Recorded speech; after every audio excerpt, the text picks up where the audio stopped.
देखिए यहाँ पर जो भी क्लास चल रही है ना, उसका नोट्स तो आपको मैं 2-3 दिन में आपको पीडीएफ फॉर्म में वाला जो भी दिक्कत है वो सॉल्व हो जाएगा। उसमें मैं नोट्स जैसे जो अपन क्लास में कवर कर रहे हैं वो सब चीज कवर है। जो चीज लेकिन मैं मेरी सलाह आपको यही होगी कि आप क्या करें, वो नोट्स जब आपको मिलेगा, अभी भी आपको फोन में तो दिख रहा है, जब नोट्स मिलेगा आप उसका पीडीएफ फॉर्म में आप प्रिंट भी करवा लेंगे। तो उसके बाद ना उसको देख के एक बार जरूर थोड़ा सा प्रयास करना कि उसको देख के रिवाइज करना। अगर आप नोट्स नहीं बनाना चाहते तो उसी में रिवाइज करना, और जो भी चीज आपको लगे कि एक्स्ट्रा मैंने कुछ इसके अलावा भी बताया है उसको वहीं बाजू में नोट करते हुए चलना।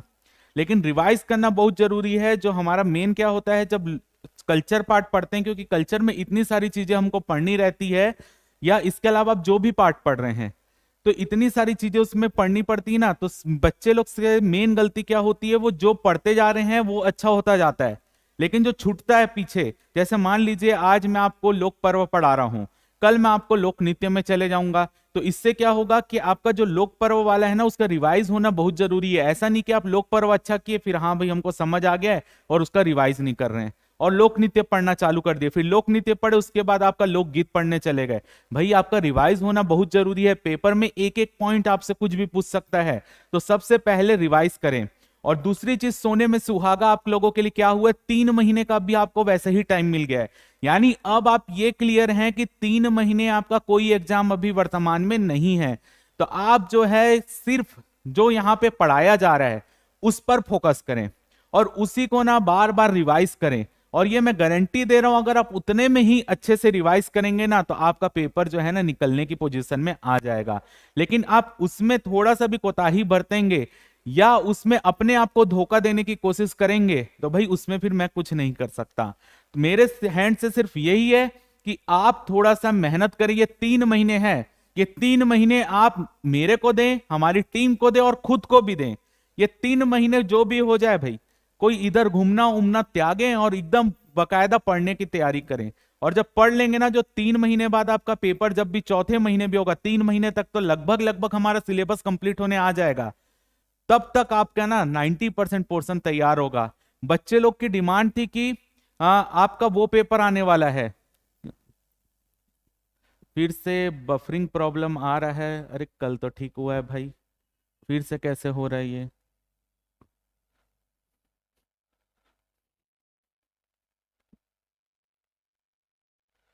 अभी क्लियर दिख रहा है क्या?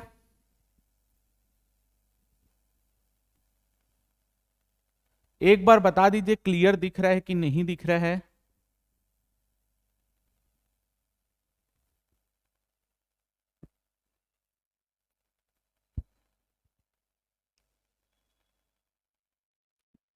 एक बार जो भी जुड़े हैं भाई एक बार बस कमेंट कर दीजिए दिख रहा है कि नहीं दिख रहा है।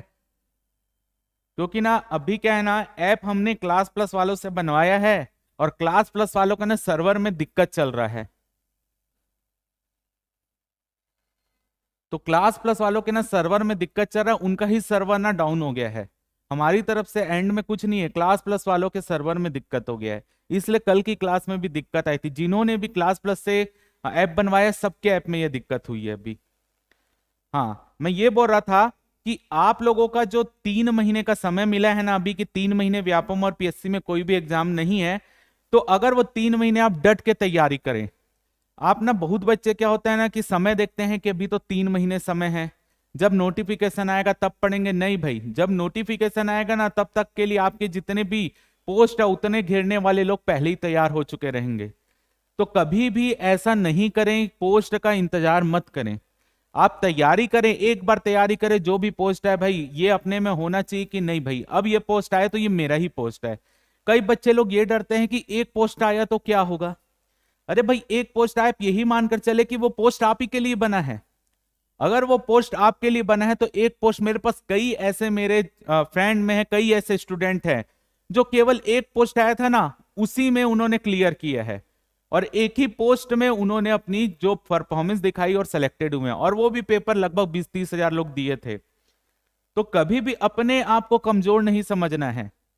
हमको जो है दूसरे की कमजोरी भी नहीं ढूंढना है, हमको सिर्फ ये देखना है कि मेरी कमजोरी क्या है और वहां से मैं कैसे बेहतर कर सकता हूं। किसी की मैथ्स की कमजोरी होगी, आप मैथ्स बार बार बना के देखें, जैसे कि मैंने आपको एक अपनी क्लास में ये भी बताया था कि जब मैं 2015-16 का जब पीएससी देने गया था, तो उस समय मेरा मेंस के पेपर में इकोनॉमिक्स का पेपर रुक गया था। और इकोनॉमिक्स का पेपर जब रुक गया था ना, तो उसके बाद जब मैं इकोनॉमिक्स में मेहनत किया, छत्तीसगढ़ के इकोनॉमिक्स का मेंस पेपर रुका था, तो उसमें इतनी मेहनत किया मैं उस चीज को बनाने के लिए। और जब मैं इकोनॉमिक्स अब मैं देखता हूं इकोनॉमिक्स, तो इकोनॉमिक्स मेरे इतना बेहतर है कि अब आप देखिए, मैं मेंस के केवल 32 पेज का नोट्स है मेरे पास इकोनॉमिक्स का, सीजी इकोनॉमिक्स का, और उस 32 पेज से बाहर कोई भी पेपर में क्वेश्चन नहीं जाता, और वही क्वेश्चन रिपीटेड हो रहा है। तो यही मैं बोल रहा हूं कि आप लोग जब तैयारी कर रहे हैं ना, जो आपकी कमजोरी है उसको तोड़ने का प्रयास करें।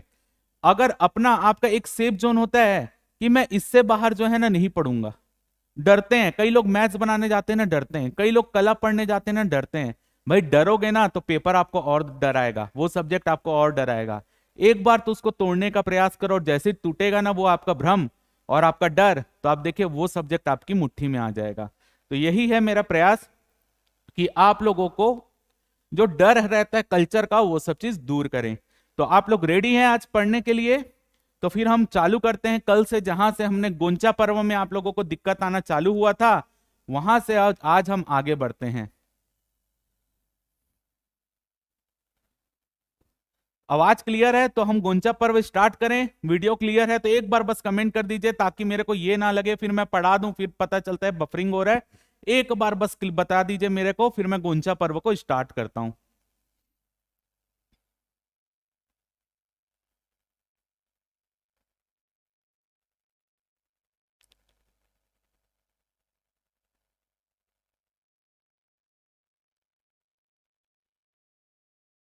चलिए सबका आ रहा है? यस सर, क्लियर है। तो चलिए चालू करते हैं हम।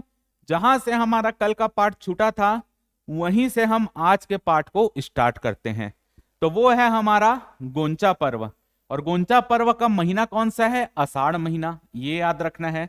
और बहुत इंपॉर्टेंट है गोंचा पर्व। कल भी मैंने आप लोगों को बताया था, शायद आप लोगों में बफरिंग हो रहा होगा तो स्पष्ट नहीं हो रहा होगा, तो फिर से मैं आपको बता देता हूं कि बस्तर में काकती वंश के राजा थे पुरुषोत्तम देव, और पुरुषोत्तम देव जो थे वो जगन्नाथपुरी की तीर्थ यात्रा में गए थे।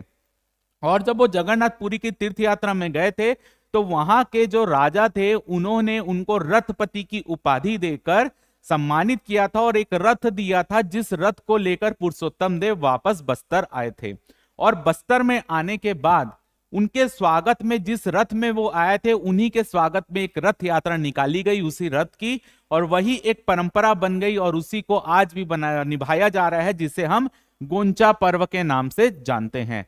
तो गोंचा पर्व जो है भगवान जगन्नाथ जी की रथ यात्रा से संबंधित है ये, क्योंकि वो जगन्नाथपुरी गए थे और वहां से रथ लेकर आए थे, तो अब उस रथ में जगन्नाथ जी की मूर्ति के रख कर ही उसकी यात्रा निकाली जाती है। तो लगभग लगभग 10 दिनों के आसपास आपका गोंचा पर्व मनाया जाता है। और जब जगन्नाथ जी की रथ यात्रा निकाली जाती है, तो उनकी मूर्ति को लेकर, जगन्नाथ मंदिर से उनकी मूर्ति को लेकर सिरहासार भवन में ले जाया जाता है। सिरहासार भवन किसको बोलते हैं? ऐसा भवन जहां पे पुजारी रहते हैं, ठीक है। और उसको बनाने का श्रेय किसको दिया जाता है? रुद्र प्रताप देव को दिया जाता है। तो सिरहासार भवन में उनकी मूर्ति को ले जाया जाता है, वहां पे 9 से 10 दिन उनको विश्राम काल दिया जाता है, और वापस 10वें दिन उस मूर्ति को उठाकर जगन्नाथ मंदिर लाया जाता है। तो ये जब उनकी मूर्ति को उठाकर जगन्नाथ मंदिर लाया जाता है, तो इस अवसर पर जो हमारे भाई बहन रहते हैं, आदिवासी भाई बहन, वो तुपकी चलाते हैं। और तुपकी क्या होता है?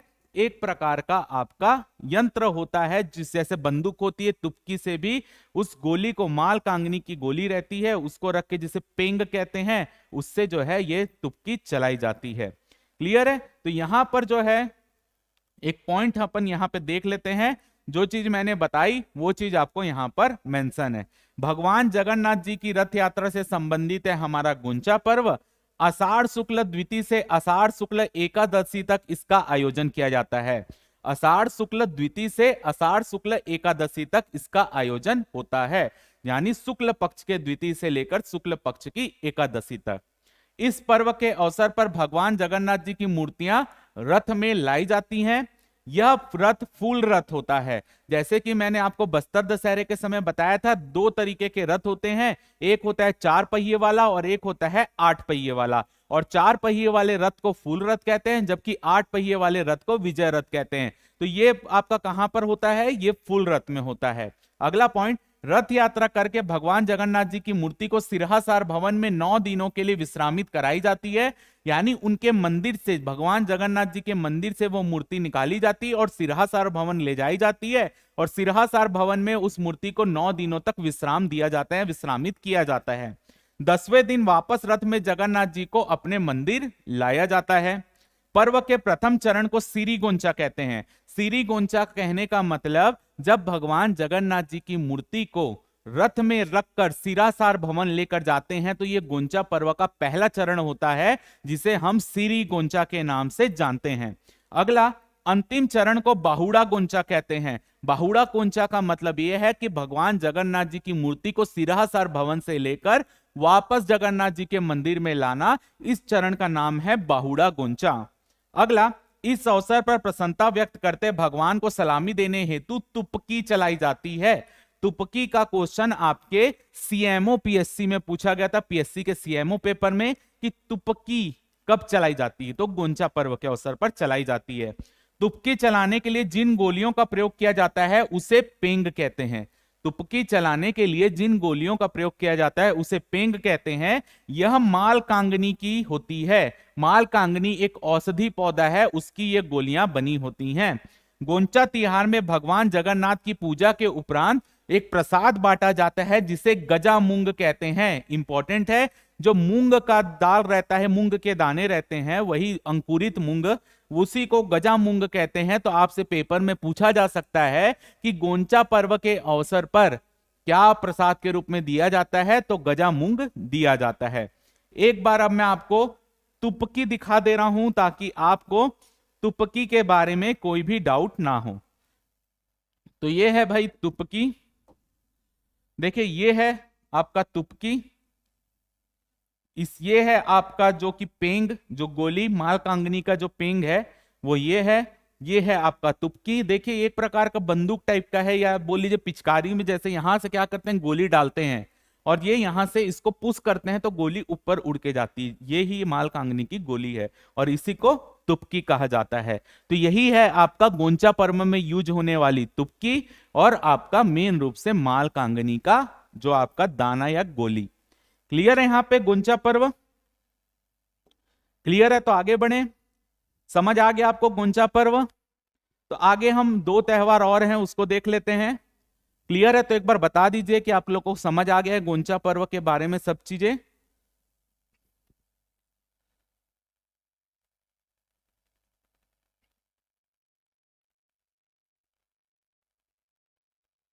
एक बार बता दीजिए कमेंट सेक्शन में।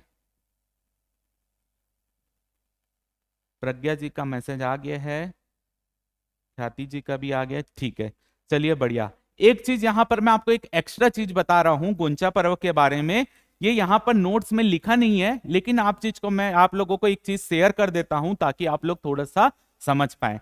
देखिए यहां पर जब गए थे ना, अपने पुरुषोत्तम देव कहाँ गए थे, जगन्नाथपुरी की यात्रा में गए थे। और जगन्नाथपुरी की यात्रा के दौरान जब वो वहां से रथ लेकर आए थे, तो उनके साथ कुछ आदिवासी भाई बहन भी गए थे।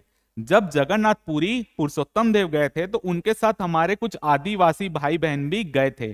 कहाँ? जगन्नाथपुरी। तो जब वो जगन्नाथपुरी पहुंचे तो वहां के राजा ने केवल राजा पुरुषोत्तम देव का सम्मान नहीं किया, जितने आदिवासी भाई बहन उनके साथ गए थे उनका भी सम्मान किया, और उनको वहां पर क्या पहनाया? जनेऊ पहनाया। फिर से बोल रहा हूं कि हमारे जितने आदिवासी भाई बहन जो राजा पुरुषोत्तम देव के साथ जगन्नाथपुरी गए थे, तो वहां के राजा ने ना केवल पुरुषोत्तम देव का सम्मान किया, बल्कि हमारे आदिवासी भाई बहन का भी सम्मान किया और उनको एक जनेऊ पहनाया, और जनेऊ पहनाकर उनको एक वर्ड संबोधित किया, वो वर्ड था भद्र। फिर से बता दे रहा हूं यहां पर,